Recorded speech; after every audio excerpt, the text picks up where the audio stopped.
Good evening, all. Welcome, esteemed guests and participants, for the fifth and final day of our faculty development program. I am Lata Manuswamy, student counselor, Sacred Heart College. Before introducing the guest speaker, I would like to make few announcements. Towards the end of the program, feedback forms will be sent to you. Kindly please give your valuable feedback. You will receive the participation certificate by tomorrow afternoon. If by chance you don't receive your certificates, kindly please contact the organizers. Now let me introduce today's guest speaker, Father Toby Joseph, S.J. Father is a distinguished member of the Jesuit congregation, and he has devoted his life to the service of others through education, counseling, training, and authorship. Father Toby began his career in education as a teacher and later served as a vice principal at the esteemed Loyola School of Trivandrum. Father Toby is an international trainer and a master of trainers training, master of grandmasters in NLP, and also the director of Atma Mitra Kaladi, Kerala. As a certified psychotherapist and a dedicated teen and youth counselor, Father Toby has been a guiding light for many individuals. Father Toby has penned numerous books. His works include Salt and Spices, Volume 1 and 2, Boost Your Memory, a practical guide to enhancing cognitive skills, Spark series, Volume 1 to 4. He's a natural motivator. Father Toby has conducted countless motivational programs, workshops, retreats, focusing on topics such as self-esteem, memory enhancement, goal setting, and mindfulness. Such a great person we have as a guest speaker today. So now I invite Father Toby to take over the session. Welcome, Father.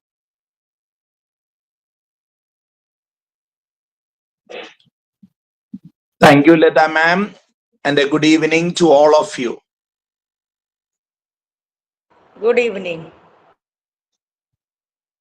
Today, Good evening, Father. I am going to, in a very, very brief way, introduce to you the world of NLP, Neuro Linguistic Programming. NLP, Neuro Linguistic Programming, probably blossomed in the United States in the late 70s.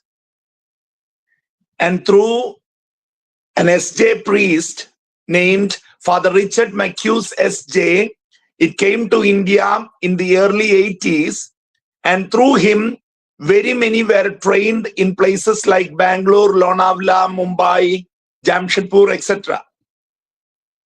Most of the NLP trainers today in India and in South India in particular are trained by Father Richard McHughes S.J., otherwise called Dick McHugh.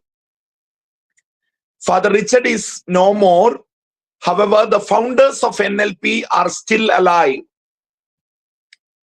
They are Richard Bandler and John Grinder.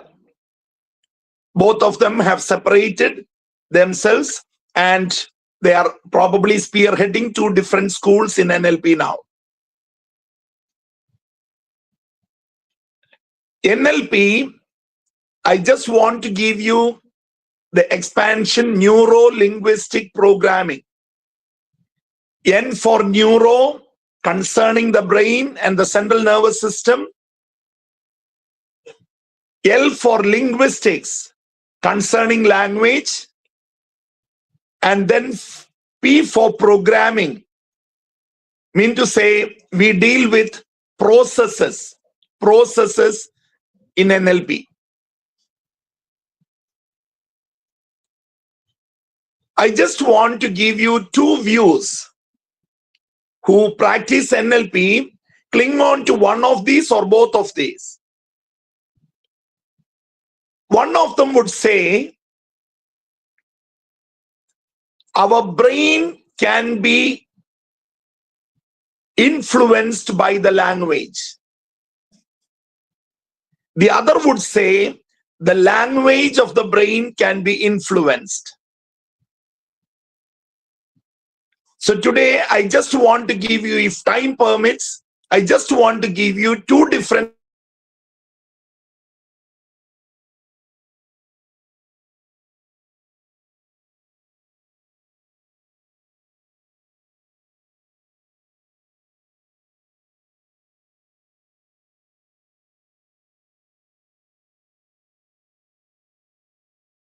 has, and to come out of it, to be relieved of them, you need some very easily exercises that you can easily take without much difficulty and without much outside help. So one such exercise I would give you at the beginning. Only thing I want to caution you is, if somebody has a pain or discomfort or restlessness now, they will find it more fruitful, because without an actual problem, you may not be able to result. But even those who do not have a pain or a discomfort or difficulty now, just listen to the exercise and go through it, and probably you can make use of it. We call it progressive dissociation. So in that itself, there are two indications. One, the word progressive means to say there is a slow gradation, a slow progress. And the second word is dissociation. I want to explain that word just to make it clear. Human beings have a tendency to be associated on our negatives, and that is why probably we suffer more. For example, I just show it this way symbolically. Imagine this is me. My left hand, I am holding it here. Imagine this is me, and I am going to relive a painful incident of my past. When I relive it, if I feel this way, this is a painful incident, and if I feel this way, I am associated. In the sense, I who is reliving the as if it is taking place now, I am associated in the incident, and I will suffer more. I will feel more pain. I will feel more discomfort. My body may sweat, etc., etc. My heartbeat may increase, etc., etc. So the drive for us, the inspiration for us should be to dissociate. When we dissociate, we are trying to look at the problem as an onlooker. I'm just viewing what is happening to young Toby. Toby, who is younger than what I am today. If I am 50 now, for example, if I'm looking at a problem which happened at the age of 35, I'm looking at Toby, who is 35, going through the problem. So it is almost like I am just a viewer who is seeing a problem that is undergone by a stranger. So the pain is much less, the discomfort is much less, the restlessness is much less. I am able to cope with the situation. So that is dissociation. We try to dissociate the event, or we try to come out of the event and try to look at the event as if it is somebody else's event happening now. This is a way to reduce the pain for the person who experienced that trauma or that negative incident, whatever be the incident. It could be ragging, it could be bullying, it could be sexual abuse, it could be molestation, it could be rape, whatever be it. It could be a simple beating, it could be body shaming. Let it be anything. When the person relives it, if the person feels that I am involved in it now, I will suffer as if it is taking place now. That is association. And dissociation is looking at it as if somebody else is going through it. I am just an onlooker. I am just seeing the event as a picture or as a video. So having said that about dissociation, I want to give you insight on what is progressive dissociation. Imagine you have some physical pain, either a headache, or an ear pain, or a pain on your right shoulder, etc., etc. It could be a physical pain, or it could be a mental pain. If it is a mental pain, try to locate it on your body. I repeat, if it is a physical pain, you see where you are feeling that pain. That is enough for us to start the exercise. If it is a mental pain, see where it is locatable. Okay, for example, some may say there is a congestion in the chest area.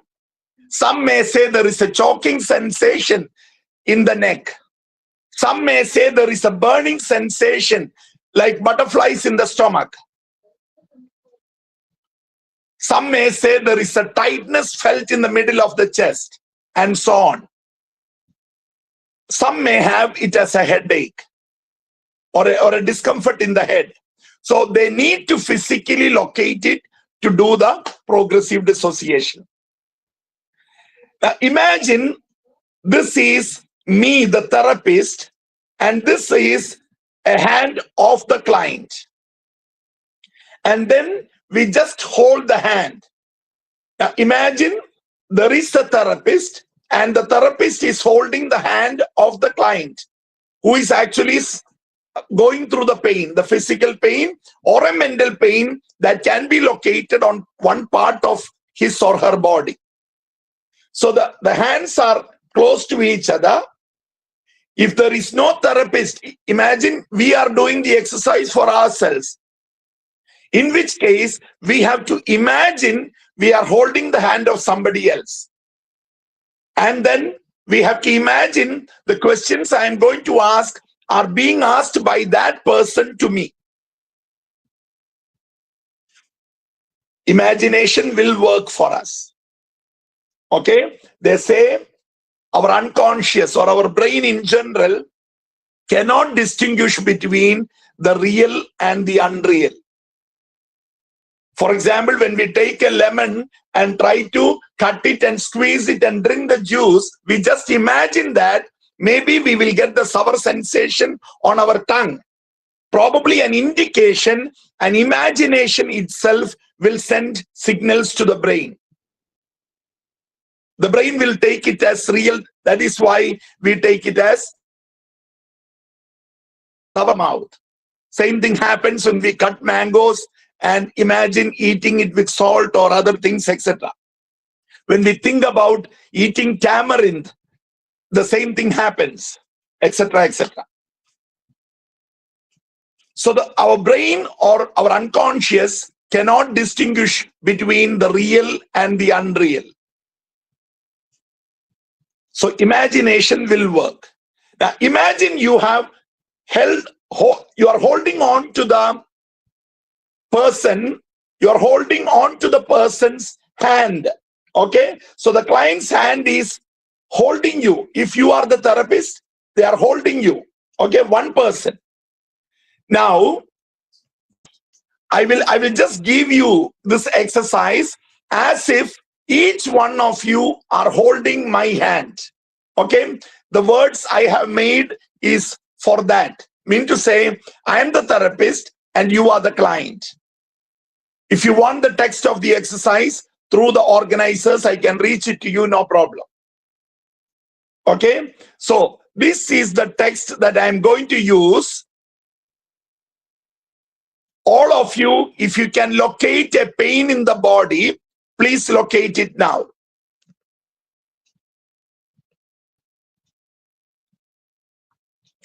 A pain in the body, somewhere in the body. Take only one pain or discomfort. If you don't have a bodily pain, take any discomfort in the mind which can be physically located. Okay, like you are stressed up and you feel a tightness in the chest, or there are so many deadlines to meet, you are really worked up. Not yet, don't close your eyes yet. Okay, you are really worked up, you feel uneasy either in the belly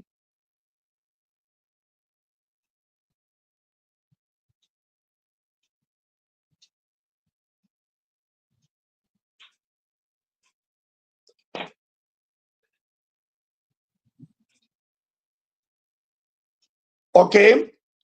If you are feeling a pain or discomfort in the mind, imagine it is located somewhere. Okay. So either as a headache or as a choking in the throat or as a tightness in the chest, try to identify it. If it can be physically located, then we can do this exercise. And just a caution, wherever you locate it, please remember, we will go to the head and then only continue with the process. We will go to the head and then continue with the process. When I say going to the head, it will be clear when we do the exercise. Maybe we can discuss at the end also. All of you, if you have located a physical pain or a mental pain which can be physically located, you are ready for the exercise. Close your eyes gently and take a deep breath and relax.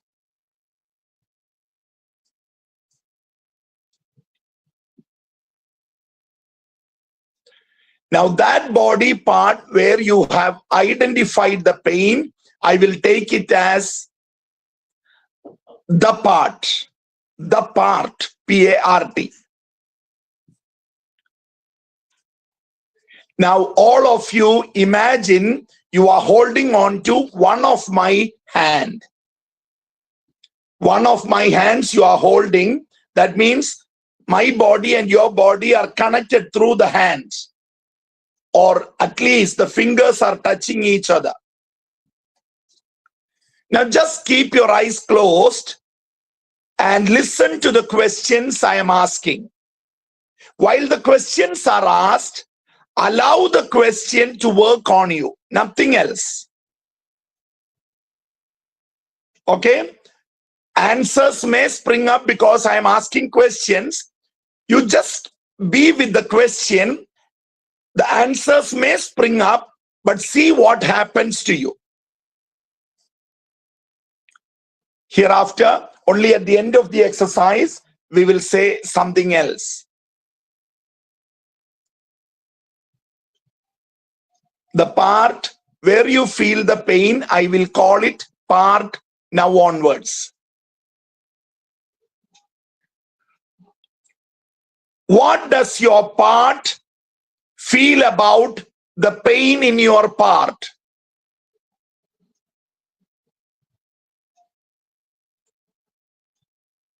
What does your head feel about the pain in your part? What does your neck feel about the pain in your part? What does your shoulder feel about the pain in your part?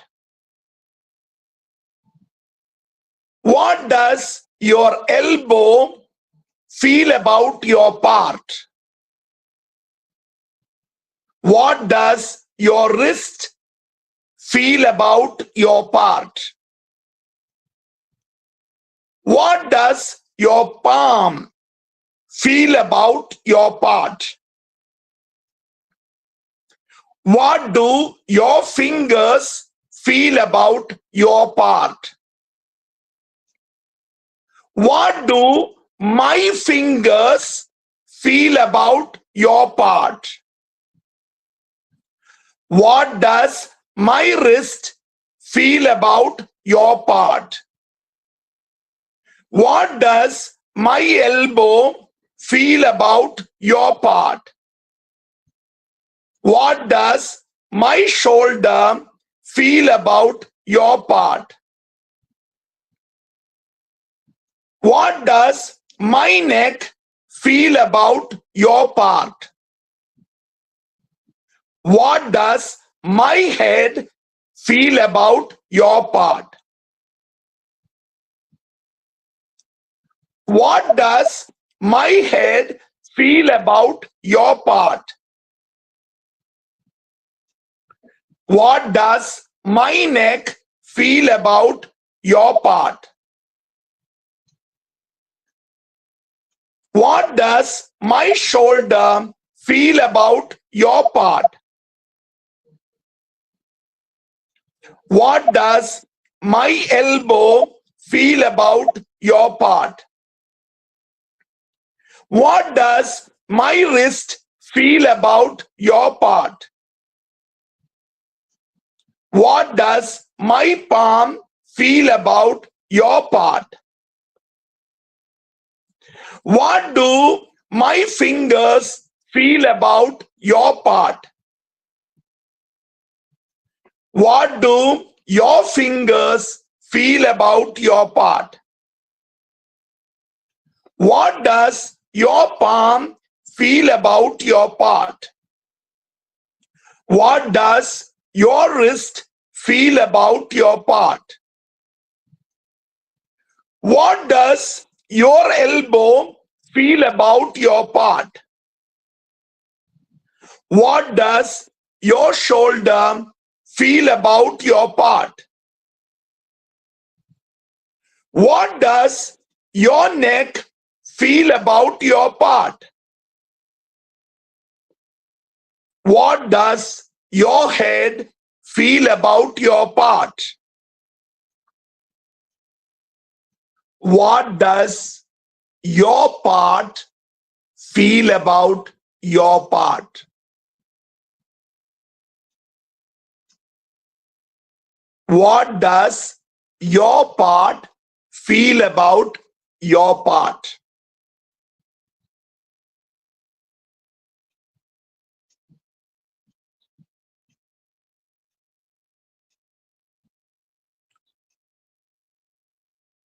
All of you, slowly open your eyes.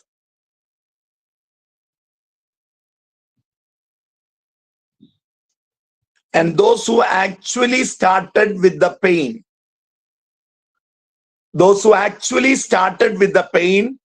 just tell me whether the pain is still there. You can send an SMS, a message on Google Meet. You can send a message saying whether the pain has gone or pain is still there. Maybe the pain is gone, maybe the pain has lessened. Okay, you can send a message, but I proceed by saying, just because our time is short, I want to give you what is the trick played.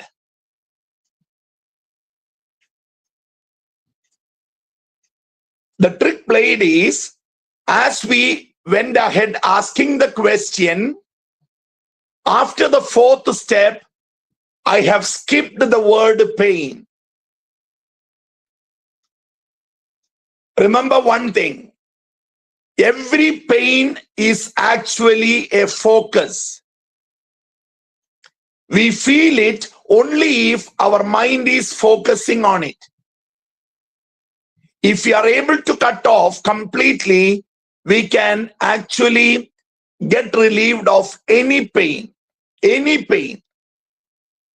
So pain is a focus. So by avoiding the word pain after the fourth step, the focus is removed. Okay, one thing I would love each of my participants, each of my trainees to achieve is, in their lives, they should be able to come out of the negative focus. And pain is a negative focus. If we keep on repeating pain, the pain will be there and the pain will increase. Whereas if we change the focus, the pain will get cut off, it will get relieved. Okay, so one trick that we used is, we avoided the word pain.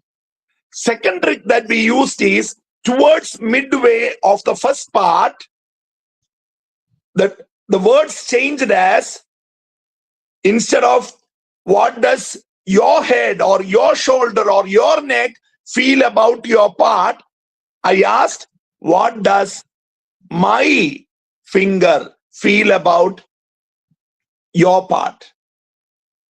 Okay, that type of questioning, when it reaches our brain, what does my head feel about your part? We may immediately say it is bullshit asking like this. So the you, my playing of the words has actually done something towards relieving the pain. From another person's perspective, when we look at our pain, that person doesn't feel anything. So an amount of illogicity, an amount of, illogical, nonsensical thinking is actually helping in the relieving of the pain. That is the second thing. Third thing, there is a step-by-step progress where the pain is distanced. And remember, distance is a very, very powerful submodality that is being used in NLP. We have modalities, VACOG, VAKOG, visual, auditory, kinesthetic, olfactory, gustatory.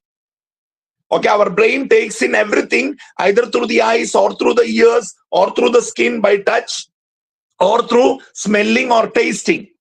Now, going into the submodalities of it, in the visual as well as in the auditory, we have a submodality called distance. What I see near, if it is frightening for me, if I push it away, it will be less frightening for me. What I hear from very near, if it is painful for me, if I hear it from far away, it will be less painful for me. So we are actually applying the distance as a submodality in this exercise. And that is doing the third trick.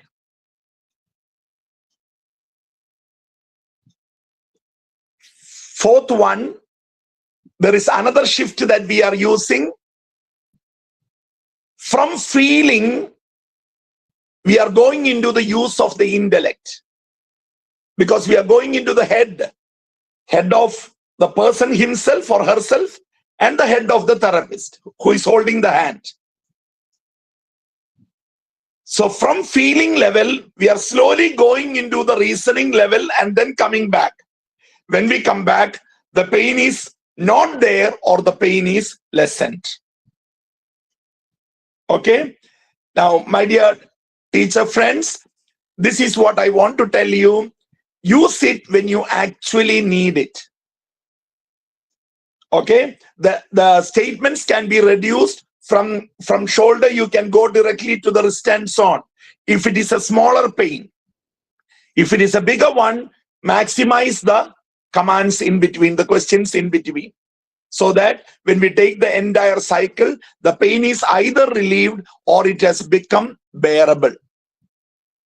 Okay? Without a gap, we are going into the second exercise. And this is what I recommend for you to experience it once. And if possible, whenever you are in a difficult situation, revisit it.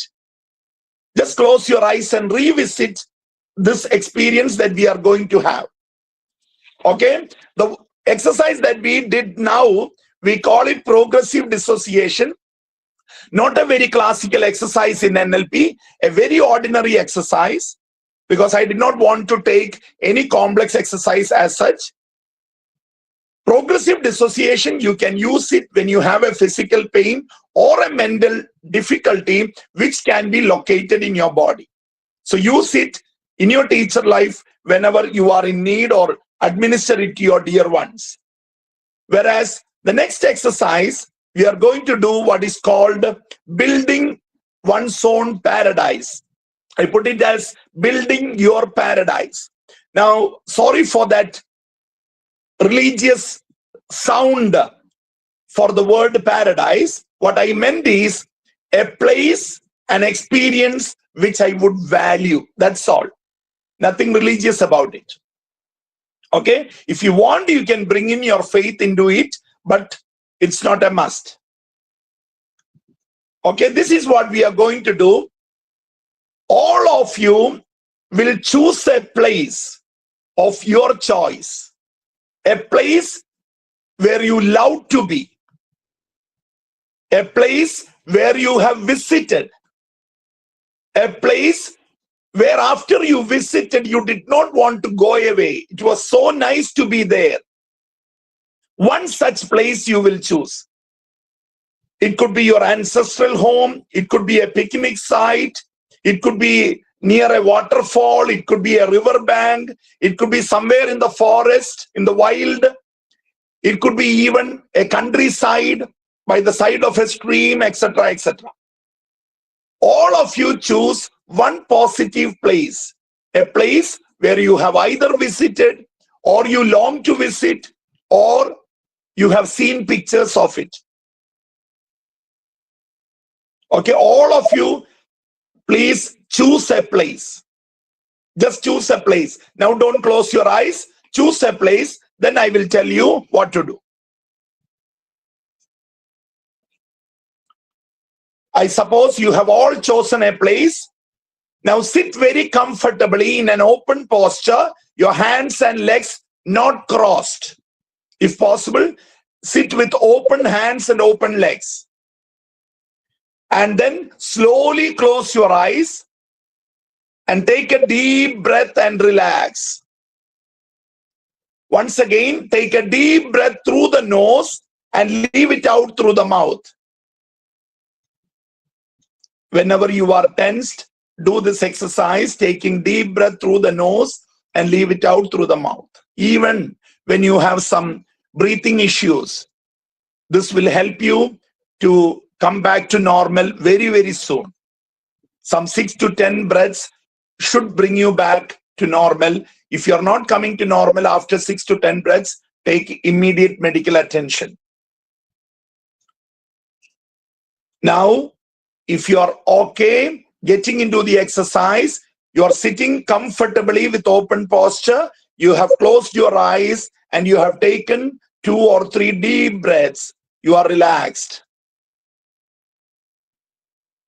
In your imagination, visualize the place where you are completely at home, the place that you have chosen. It could be imaginary. It could be a place in your house. It could be a place in your ancestral home. It could be a place like a picnic site. See everything that you can see there.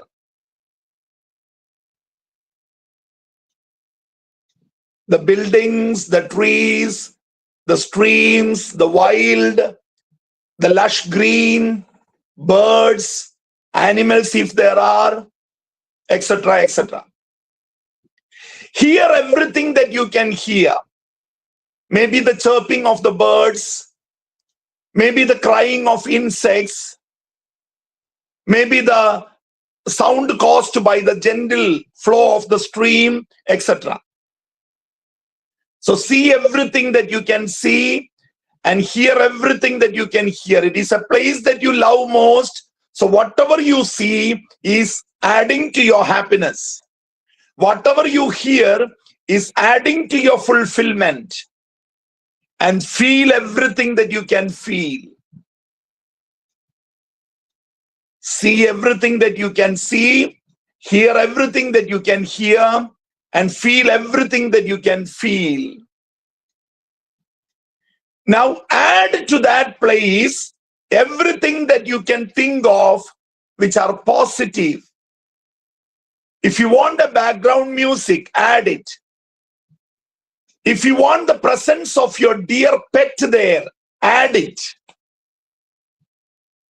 If you want more accessories there, add it. Maybe a swing, maybe a lush green meadow, maybe a stream which has lot of pebbles on its bank. Whatever you want, you add to it. Imagine you have the capacity to add features to the place what you are seeing now. Make it as attractive, appealing, and compelling for you. By adding more and more, make the place attractive, appealing, and compelling. You cannot but have that place. Add to that place trees, creepers, flowers, fruits, benches, springs, fountains, brooks, birds, etc. Add whatever you want so that your happiness will be on the rise.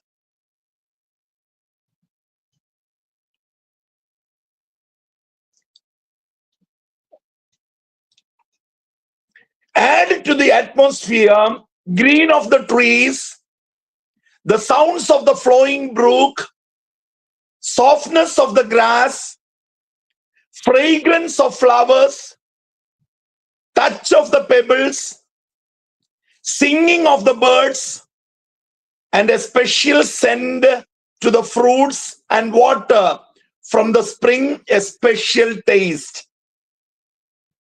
A special scent to the fruits and water from the spring, a special taste. Having introduced all these, think about whose presence would make your paradise even more resourceful for you. Whose presence in that paradise of yours will make that place more resourceful for you. It could be one of your parents, it could be your life partner, it could be your mentor, your best friend.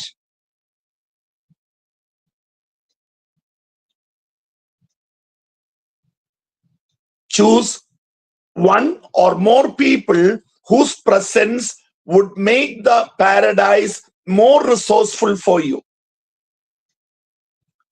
Introduce that person or those persons into your paradise.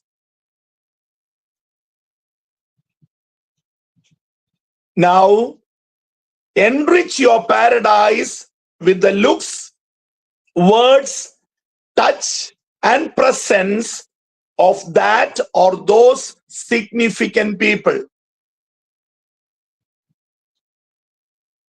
So add to your paradise the look of that person or persons, the words of that person or persons, the touch of that person or persons, and the presence that make a big difference of that person or persons. Now, increase the brightness of what you are seeing. Keep on increasing the brightness for the picture that you are seeing in your mind now. Allow that paradise to shine and glitter. Keep on increasing the brightness so that paradise of yours is shining and it is glittering. Allow a golden light to come out of it.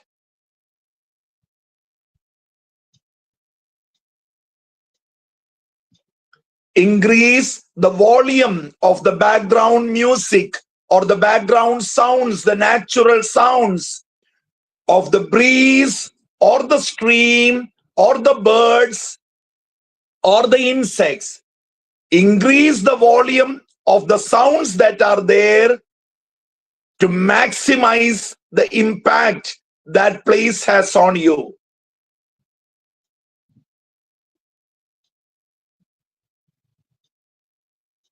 Now, take that paradise into you, or you get into that paradise fully. Take that paradise into you, or you get into that paradise fully.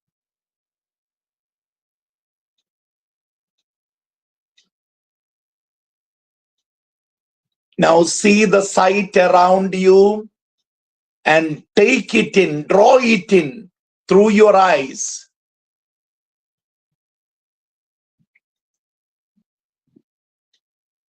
See the sight around you and take in its colors. Hear the sounds around you and enjoy the music of nature. Feel the breeze, the coolness, and the refreshing feel while in your paradise.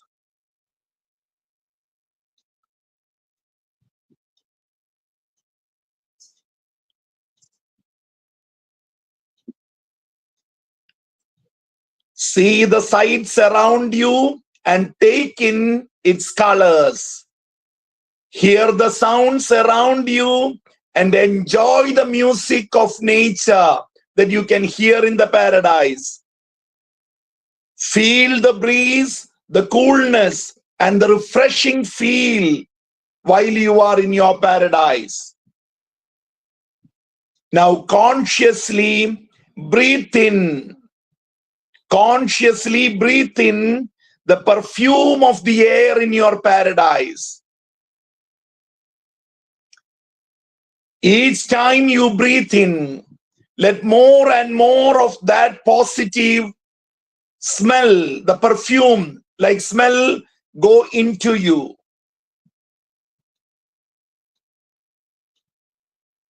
Taste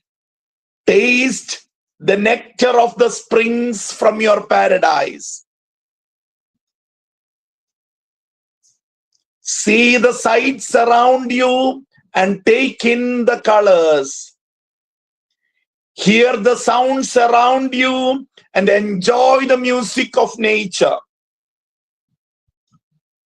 Feel the breeze, the coolness, and the refreshing feel while you are in your paradise. Consciously breathe in the perfume of the air that is in your paradise. Taste the nectar of the springs from your paradise. Relish all the five and be there in your paradise.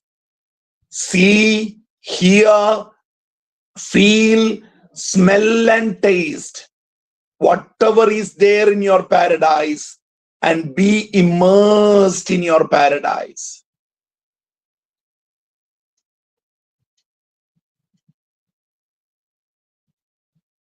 Consciously breathe in, and as you breathe in, take more and more positivity of the paradise into you.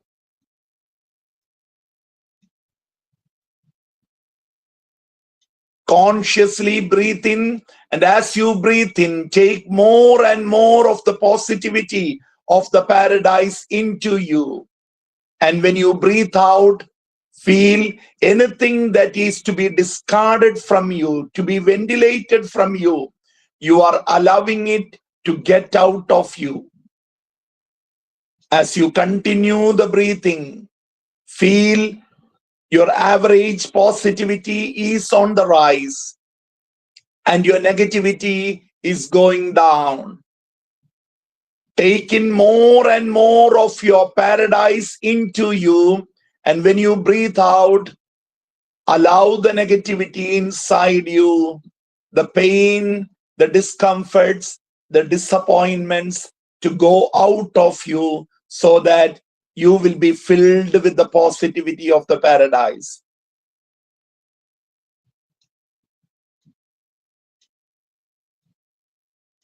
You are filled with the positivity of the paradise.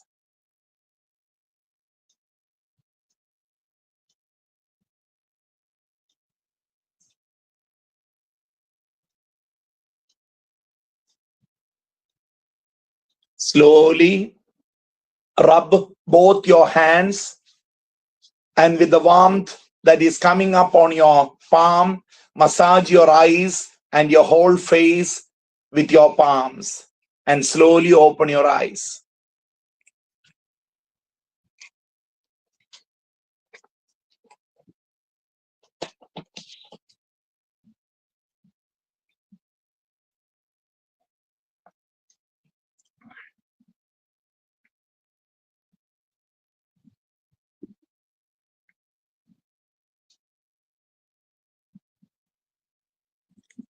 Any clarifications you want to make?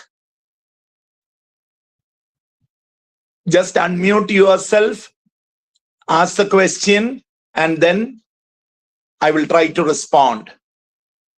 Sorry for rushing through. I wanted to give you a taste of exercises which has an NLP touch. I tell you, both of these are not classical NLP exercises, but it has in it some NLP touch, that's all. Okay, some exercises which will give you a taste of NLP, that's all. Because the time given was like around 45 minutes. And so I had to do justice to all of you.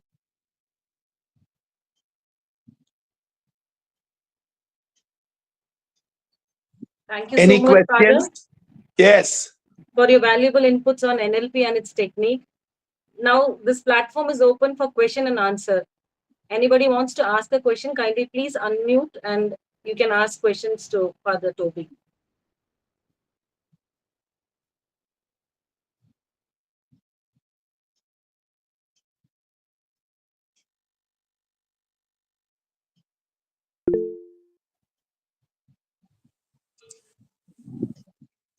Father, Shashi, yes. Sasi R from JBS College. I have a Okay. doubt. Does it work for everyone who cannot imagine clearly? Some people doesn't have that ability to imagine. They're restless and they get some uncomfortable feeling, and they also have a doubt whether it will work or not. In that case, will Okay. it work for everyone? See, the How thing we can is, proceed? NLP exercises will work for people who are open. One criteria I would put it as openness. Mean to say they are open to change. Second, as a requirement, I will tell they should have the capacity to visualize. Because most of the NLP exercises has something to visualize. Third thing, they should suppress reasoning. They should get into more of feeling level. So if their reasoning thing is dominant, they may not get very high results. I won't say they will not get results. They may not get very high results. Okay, they may say I got some result. I got result, they might say, but the result they got might be very, very less compared to some others who are less reasoning. Those who are coming from the science background might find a struggle in the beginning. I myself, I am from a science background. I could feel that is why I took it up as a life enterprise. And I believe if only we experience, we can give it. So the question to you, ma'am, would be whether you have doubt about getting results. If you have doubt about getting results, you may get less result or no result. And then when you give also, you may not be able to get into that feel of giving the exercise. So your clients also may suffer because of that. I generally say those who can experience, they may do well administering the exercise also. If reasoning is dominating, they might do less. Okay. Vasanthi, you wanted to ask. Yes, I'm Madonna. It was a beautiful exercise. Thank you. But I have a query. If a person who is already, a person is so much attached to somebody who passed away, now the person recalls the person now in the paradise. And once the person is out from the paradise, whether the person would feel bad that I have lost or something like, or See, the thing is, an exercise like paradise is usually done towards the end of a workshop. Before that, we would have done healing exercises, grief therapy, etc., etc. You being teachers, I attempted it in the first session itself. Even there, you can see the gradation that I have attended to. I did something for a small healing, and then I brought in the paradise exercise. So exercise like building your paradise should be done after healing. Okay. Okay, once the healing is done, for example, imagine we have done grief therapy for that person about the person who is dead. Then his or her presence will only be positive for that person. And after doing the exercise, they may not struggle. Okay, that is our normal exercise, normal experience. Thank you. Thank you. Thank you. Good evening, Father. Yes, Yeah, both the exercises are very nice. And Sister Remo from Pondicherry. okay, sister. During the first exercise, I have the pain. Pain was shifting from throat to stomach. Okay. And then I couldn't come out of it at the end of that exercise. But during the second exercise, I was everything has gone. I felt very happy. Why is Okay. that? In the first exercise, I couldn't come out, and all the time it was shifting from throat to stomach. Okay. Afterwards, Ma'am, just I want to ask you, why did you go to the stomach after all? We were supposed to go through the neck, through the shoulder and the elbows to the other person's body, right? no, the pain was shifting from throat to stomach, belly. See, the intention of the exercise was to change the focus. Oh, The questions are set in such a way, the focus on the pain changes as you go through your body, through your elbow and your wrist and fingers to the other person's body, go to his head, and from his head, look at the pain that you are going through. okay, Father. And then almost like laughing at it. What is there? I don't have any pain because the pain is in your body part. Having laughed at that, we are coming back and seeing, by the time we come back, generally the pain is less or it has disappeared. The problem with such an exercise is very few people in a crowd of, you were about 45 or more people. In a crowd of 45 or more people, maybe 10 people will have a real pain to begin with. But in some other occasion, maybe 2 hours later, you may have a real pain to work on. So while doing this exercise first time, I don't look forward to a result that will reach all the 45 people. I will look for a result for the person who actually had a pain and who was able to follow the instructions. Yes, Father. But in the second exercise, I felt it very happy. After I was happy. Those pains were gone. So thank you very much, Father. Very good, very good. Thank you. Good evening, Father. I'm Sheena. Yes. Father, a small request, Father. Is it possible for you to explain brief the grief therapy? Grief therapy. Yes, Father. Just briefly. I will not take that risk in such a short time. Grief therapy, the preparations we do itself is about half an hour.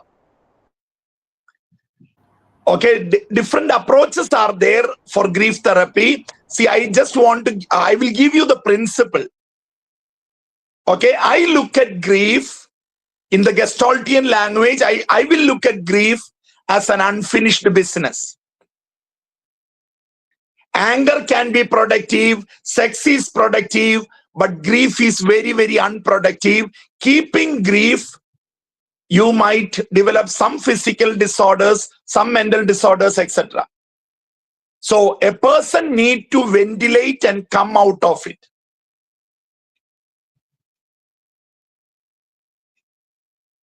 If a dear one dies, how can I spend the rest of my life thinking about my dear one died? 7 years ago, my father died. 4 years ago, my mother died. How can I spend the rest of my life saying my father is no more, my mother is no more, I am an orphan? That will simply ruin my life and will make my life less efficient. Whereas in a grief therapy, we give room for ventilating the bad feelings. We allow them to cry. The grief therapy exercise that we use here in Atma Mitra is what we call it as bidding goodbye. We are asking a person to say goodbye to a dear one to whom he has not said a goodbye. So we are helping them with the acceptance of the death. We are slowly converting death into a positive exercise. Meanwhile, he or she has ventilated all the grief. Usually we help them to cry quite a lot. Okay, by crying, they ventilate. Some may think that it is sort of promoting hysteria, but this is what I want to give as a witness after having experienced giving grief therapy to hundreds of people. After ventilation, they are different. So we base our therapy sessions here in Atma Mitra, we base it on the principle crying is not a crime. Crying is ventilation.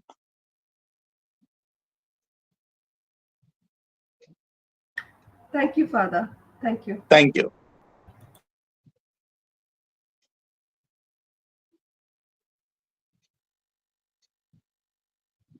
Any other?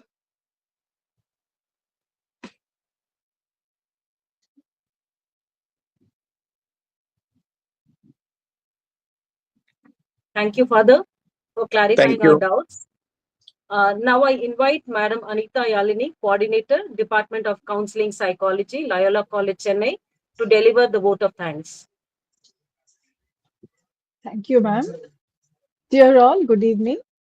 Gratitude is a prime virtue which bestows the giver with benefits equivalent or more than the receiver. So I'm going to take a few minutes of our time to think and reflect very gratefully for all the benefits that we have received, especially through this FTP program. Our grateful thanks to our God Almighty for having bestowed us with life, for all the privileges of attending this FTP and the provision of time and convenience. Our gratitude to our patron leaders for giving us the autonomy, the encouragement, the guidance, and good confidence in us. I take this time to thank Reverend Dr. Praveen Peter, STB, Rector, Sacred Heart College, Reverend Dr. D. Maria Anthony Raj, SDB, Principal, Sacred Heart College, Reverend Dr. Anthony Robinson, SJ, Rector, Loyola College, Chennai, Reverend Dr. Louis Arukiraj, SJ, Principal, Loyola College, Chennai, and the chairperson convening this FTP, Reverend Dr. I. Joe Sanjay, OFM Capuchin, Head Department of Psychology, Sacred Heart College, Tirupattur. Dear learned participants, a great team is always a joy to work with. I gratefully place on record the systematic and meticulous energy, enthusiasm, and work put in by the organizing secretaries of Sacred Heart College, Professor Sister Antonia Mal, Counselor Lata Munuswamy, Professor Renigo Roy, Father, Professor Sandhya, Professor Nandakumar, Professor Kodaivani, and Professor Mahalakshmi, and to the collaborating faculty team of Loyola College, Chennai, Professor Lavanya G, Professor Haripriya B, Professor Fatima Shamreen N. Dear participants, competence building and updating is not only a requirement for us, but also an honor. I join with you in grateful thanks to our resource persons for these 5 days, Reverend Dr. Devaram Francis Raj, Reverend Father Richard, Reverend Father Dr. Stanley Alex, Dr. S. Arul Prabhakaran, and Reverend Father Toby Joseph. And adding to the strong pillars of the success of this FTP. We greatly appreciate and are thankful for the presence and participation of all you learned participants to this FTP, as an openness to learning is both a humbling and a rewarding experience. On behalf of Sacred Heart College, Tirupattur, and Loyola College, Chennai, I wish each of you a very passion-driven and meaning-focused, beautiful life ahead. Thank you. Thank you, ma'am. Once again, reminder, already the feedback forms have been sent. Kindly please give your valuable feedback. By tomorrow afternoon, you will receive your certificates. If by chance you don't receive your certificates, kindly please contact the organizers. So we have come to the end of the 5 days FDV program. And as we have successfully completed the 5 days, on behalf of Sacred Heart College Department of Psychology and Loyola College Counseling Psychology Department, I thank all of you for your active participation, and we hope to see you at our next program. Till then, goodbye. Thank you. Thank you. Father Toby.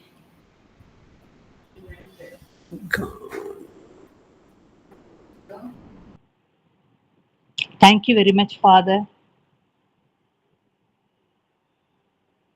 Thank you, ma'am. Thank you, Father.